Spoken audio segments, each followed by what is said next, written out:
কোন জাহান্নামে যে পাঠাইলা। ওখানে গেলে তোর ভালো লাগবে বাবা। ঘোড়ার ডিম লাগবে। এই যে দেখো ছাগলের সাথে বসে যাচ্ছি। ছাগলের কথা বলছি, আপনাকে বলে নাই।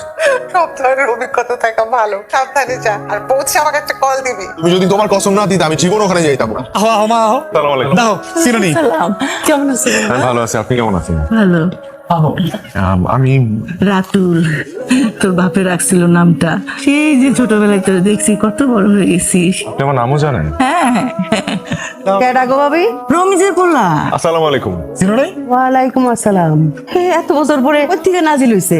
আচ্ছা গো ভাবি, আমগো যে জমি জমা ভাগাভাগি হইব, এই খবর ঢাকা পৌঁছাইলো কেমনে? হেরেছি না, ছোট চাচার মাইয়া। আমাকে মিস কাটনটি। বাথরুমটা কোথায়? বাথরুম তো নাই, লেট্রিন আছে। হাই কমোড আছে? লেট্রিনে কি হাই কমান্ড থাকে? হ্যান্ড শাওয়ার তো আছে। আছে আছে আছে। আসসালামু আলাইকুম। ওয়ালাইকুম আসসালাম। চাচা আমি রাতুল। একদম রমিজের মতো, তাই না? দাদি আসছে। আস, বস। আমা কি হয়েছে?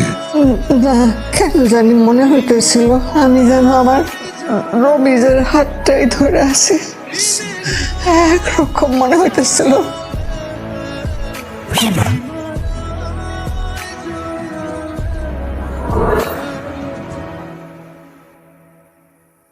রাত্রে এখানে থাকা ঠিক না, সব খোপের ভয় আছে।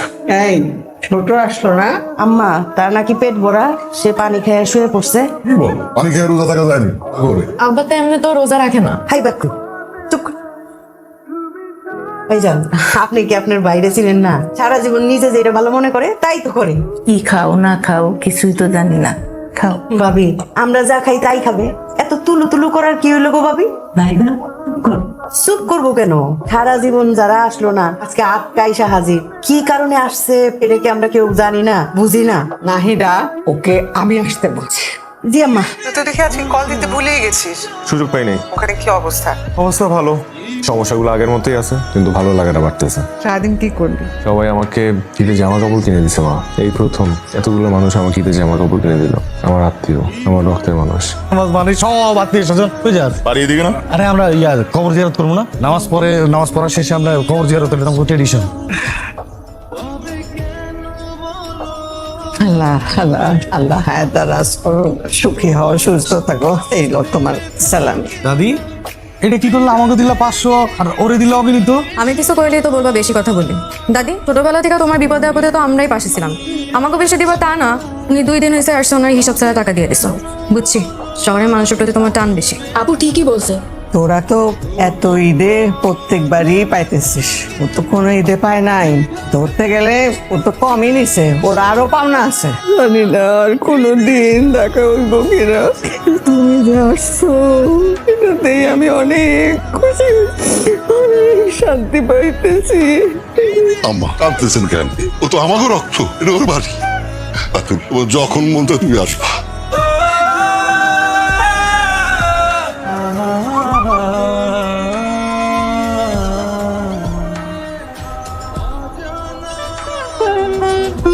কিরে আরাবারি খুঁজে তোরে পাইলাম না।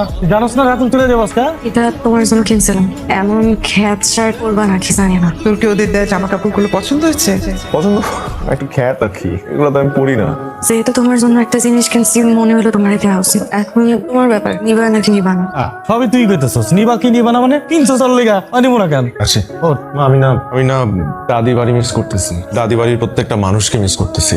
মানুষগুলো একটা মায়া, কেমন জানি একটা মায়ার জালে আটকে ফেলছে আমাকে। কেন মা, ছোট চাচা না কেমন জানি আচরণ করে আমার সাথে, তা আমার খারাপ লাগে না। ওর ছোট চাচি সবসময় আমার সাথে ঠ্যাস মেরে কথা বলে, কিন্তু মানুষটা খারাপ না, ভেতরটা ভালো। এমন কেন হয় মা? তোকে বলেছিলাম না, রক্তের সম্পর্কটাকে অস্বীকার করা যায় না। এটা হলো রক্তের সম্পর্ক বাবা। তুই কি সবাইকে মিস করছিস নাকি শালুকে একটু বেশি মিস করছিস? সব কি মিস করছে মা? আমি তোকে চিনি বাবা, যদি বেশি মিস করিস তাহলে একটা কল কর, কথা বল। মনের কথা চেপে রাখতে নেই, বলে দিতে হয়, মনটা হালকা হবে। আসসালামু আলাইকুম দাদি। ওয়ালাইকুম আসসালাম। কি ভাইয়া, এতক্ষণে সময় হয়েছে? ভাইয়া একটা ফোন দেওয়া লাগে না? হ্যাঁ দাদি ওই যে টায়ার্ড ছিলাম, আশা কর ঘুমাইছি, জানাইতে পারি নাই। ও, মাই কই তোমার? মা তো পাশের রুমে আছে।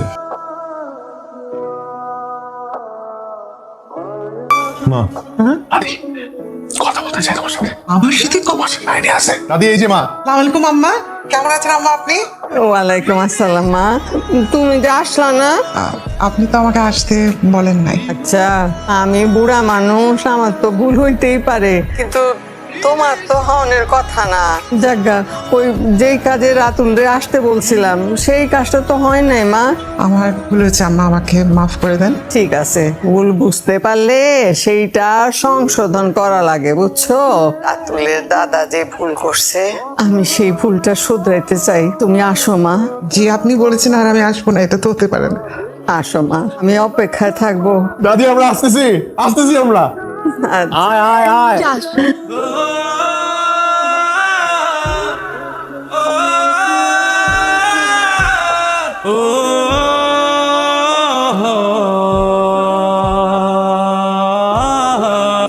আম্মা, আপনার জন্য আমি শাড়িটা এনেছি। ভাবি, শাড়ি কাপড় দিয়ে সবার মন জয় করতেছেন সম্পত্তি জয় করার জন্য? নাহিদা চুপ কর। কেন ভাবি, নাহিদা কি ভুল কিছু বলছে? ও ঠিকই বলছে, এতদিন কোনো খোঁজ খবর নাই, এখন হঠাৎ করে এসে হাজির, বুঝি না কি জন্য আসছে। রফিক, উল্টাপাল্টা কথা বলিস না। একটু উল্টোপাল্টা কথাবার্তা কইতেছি না। আব্বাই রমিজের কোনো সম্পত্তি লিখে দিয়ে যায় নাই, আব্বাই তো বিয়ের সম্পর্কই মানে নেয় নাই, আর সম্পত্তি দিব কি? আমি ঠিক করেছি, আমার যা কিছু আছে বিষয় সম্পত্তি আমার ভাগের, আমি সবকিছু ওদেরকে দিয়ে যাব। আম্মা, এটাই আমার ফাইনাল কথা, তোমরা মানো আর না মানো। ও মা, সম্পত্তি নিতে তোমার কোনো আপত্তি নাই তো? আম্মা, এই সম্পত্তিতে তো আমার কোনো অধিকার নাই, এই যে রাতুলের পরিবার উত্তরাধিকার। ও যদি সম্পত্তি নিতে চায় আমার কেন আপত্তি থাকে? রাতুল, দাদু ভাই, এখানে আসার আগে আমি সম্পর্কের ভ্যালু বুঝতাম না। ঢাকায় বড় হয়েছে বাবাকে ছাড়া, আমার বাবা মা বলতে দুজনেই আমার মা। সেটা হয়েছে কি পাশের ফ্ল্যাটে কে থাকে এটাই আমি জানি না। এত যান্ত্রিক জীবন, সেখানে হুট করে দাদির কথার কারণে আমি এখানে আসি। তারপর থেকে আমি বুঝতে পারি একটু একটু করে যে এই মানুষগুলো তো শুধু মানুষ নয়, মানুষগুলো আত্মার মানুষ। আমি ঝাল খাইতে পারি না, আমার খাওয়ার টেবিলে যখন ঝাল লাগে তখন প্রত্যেকটা মানুষ অস্থির হয়ে যায়। একজন পানি নিয়ে আসে, একজন বাতাস করে। আমি সাঁতার পারি না, দুষ্টামি করতে করতে আমি পুকুরে পড়ে যেতে নিয়েছিলাম, কিন্তু আমি যাতে পুকুরে পড়ে না যাই এখন আমার ভাই রকি পানিতে ঝাঁপ দিছে। এগুলো তো আমি কিছু বুঝতাম না কখনো। এখানে না আসলে আমি এটা কখনো বুঝতাম না। আমি শুধু বুঝতাম যে রক্তের সম্পর্ক আসলে কি। রক্তের সম্পর্ক জন্মগত ভাবে আসে। বাবা যতদিন বেঁচে ছিল ততদিন কখনো বাবাকে গ্রামে আসতে দেখি নাই, হয়তো সে আসতে পারে নাই পরিস্থিতির কারণে। কিন্তু বাবা মারা যাওয়ার আগে একটা জিনিস অনুরোধ করে গেছে, সাথে তার কবরটা এই গ্রামেই হয়। আজকে আমি বুঝতেছি যে সে এইটা কেন চাইছিল। সে তার আপনজনদের মাঝে থাকতে চেয়েছিল, চাইছিল তার কবরটা তার আত্মীয়দের মাঝে থাকে। দাদি একটাবারও মুখ ফুটে দাদি বলার সাহস পাই নাই, কারণ আমার আগে তো রন্টু, শালু, রকিব তোমার বেশি অধিকার ওদের। আমার অধিকার তো কম। আজকে প্রথম তোমাকে দাদি বলে ডাকলাম। আমার কোনো সম্পত্তি লাগবে না চাচি, চাচা আমি কিচ্ছু চাই না। আমি শুধু আপনাদের ভালোবাসা চাই। যদি বছরে একটা বার আসি, একটু যদি থাকতে দেন, একটু যদি ঝাল লাগলে দৌড়ে আসে, এটাই আমার দরকার, আর কিছু দরকার নাই। প্লিজ আমাদেরকে আর দূরে রাখবেন না, আমরা দূরে থাকতে চাই না। আর একটা জিনিস আমি আপনাদের কাছে চাই, আমার কবরের জমিটা আমার আব্বার কবরের পাশে দিয়ে প্লিজ, একটা জিনিস চাই।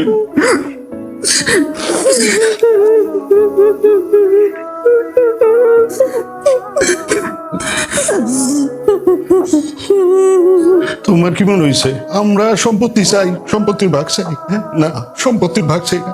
আমার ভাইটারে আমার কাছ থেকে ছিনিয়ে নিছে, মেরে ফেরত চাইছে মাত্র 1 বছরের ভালোবাসার জন্য। একজন মানুষ যার সাথে ছোটবেলা থেকে বড় হয়েছি, ঘুরছি ফিরছি খাইছি, একজন মানুষ কি করে এই সম্পর্ক মিলে যাইতে পারে একদম।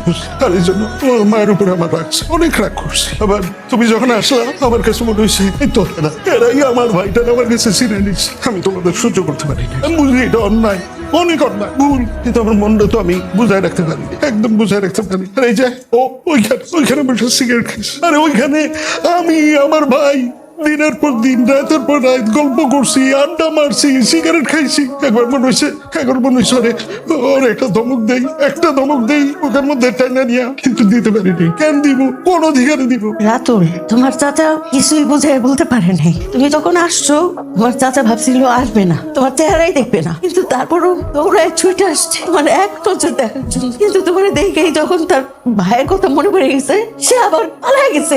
কিন্তু দিন রাত খালি তোমার খোঁজ খবর করতো। তুমি 3 বেলা কি খাইতেছো না খাইতেছো পাগলের মতো আমার জিজ্ঞেস করতো। তোমার গলায় কাটা বিনলো কিনা কত সতর্ক। তুমি যখন রাত্রে ঘুমাও একটা মশা যেন তোমার কামড় দিতে না পারে কতবার করে আমাদেরকে বলতো। শালুরে দিয়ে বারবারে কয়েল দিয়ে পাঠাইতো, যে যা কয়েল দিয়া রাতুরের যে যেন একটা মশা না কামড়ায়। তুমি যখন আসলা আমি দেখতেছি হাই হাই তুমি গোল আমার রাঙ্গা ভাইজান। তোমার বাবা রমেশ ভাইজানটা আমি কখনো রমেশ ভাইজান বলি নাই। ঠিক তোমার মতো দেখতে সুন্দর ছিল, আমি ডাকতাম রাঙ্গা ভাইজান। আমার এত আদর করতো, ভাইয়ের বোন ও তো দেখতো না, একদম বোনের মতো আদর করতো।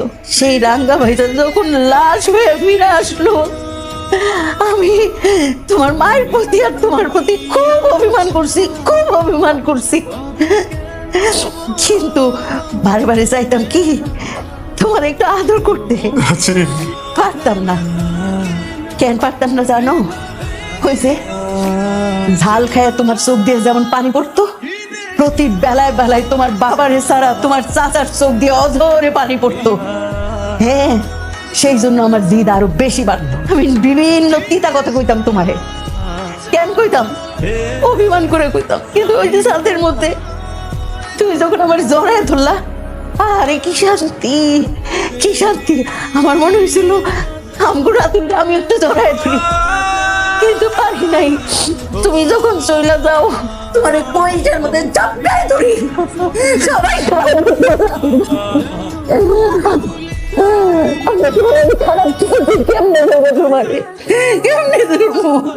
আমার রাঙ্গা ভাইজান রে আমি পাইছি, ফিরা পাইছি আমার রাঙ্গা ভাইজান রে। ভাবি, আমি তো অত কিছু বুঝি না, গ্রামে থাকি, অত লেখাপড়া শিখি না, কিন্তু একটা জিনিস বুঝছি, আমার ভাতিজাটারে আপনি ওরা যেন মানুষ করছেন, মানুষের মতো মানুষ করছেন। ওরা দেখে আমি আমার বাইরে মানুষ করছি প্রত্যেক দিন যে করছি। আমি এতদিন যা বুঝছি, ভুল বুঝছি, অন্যায় বুঝছি। আপনি আমার মাফ করে দিন, মাফ করে দিন। এই কথা বলে আমাকে আর অপমান করবে না। সম্পত্তির কথা আসছে তো, তোমার সম্পত্তি না, তোমার বাপের সম্পত্তি, আমার সম্পত্তি, সব আমি তোমার। আমাদের কিচ্ছু লাগবে না দাদা, আমাদের কিচ্ছু লাগবে না। আমাদের কিচ্ছু লাগবে না দাদা, আমাদের কিচ্ছু লাগবে না। এটা বলছি নাকি আমার সম্পর্ক এরকমই রাতুল, আমার সম্পর্ক আমাদের কোনো সম্পত্তি লাগবে না দাদা, আমাদের শুধু আপনাদের ভালো লাগছে। পদ্মাটা কিন্তু ভালোই মানাইছে। শালু, তোমার পাটা একটু দাও তো। রাতুল ভাই, তোমার কি হয়েছে? রাতুল ভাইয়া, তুমি আমার তুমি করে কেন বলতেছো? আমি যেটা বলতেছি সেটা করো। তোমার পাটা। ভাই কি করো তুমি? আমার পা ধরবা কেন? তুমি আমার থেকে কত বড়। হ্যাঁ, পা দাও। রাতুল ভাইয়া,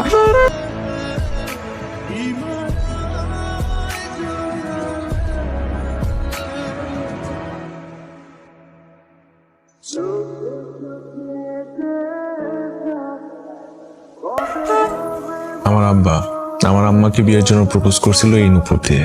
শালু, মিস কটকটি বেগম, তুমি কি আমাকে বিয়ে করবা?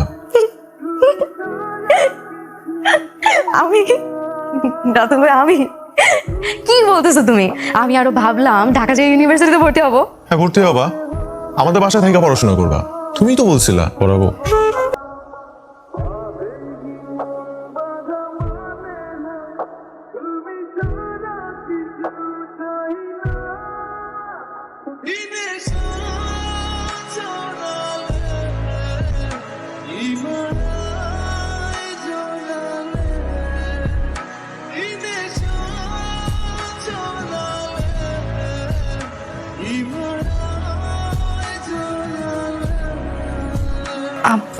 আব্বা যদি রাজি না হয়? আমি রাজি,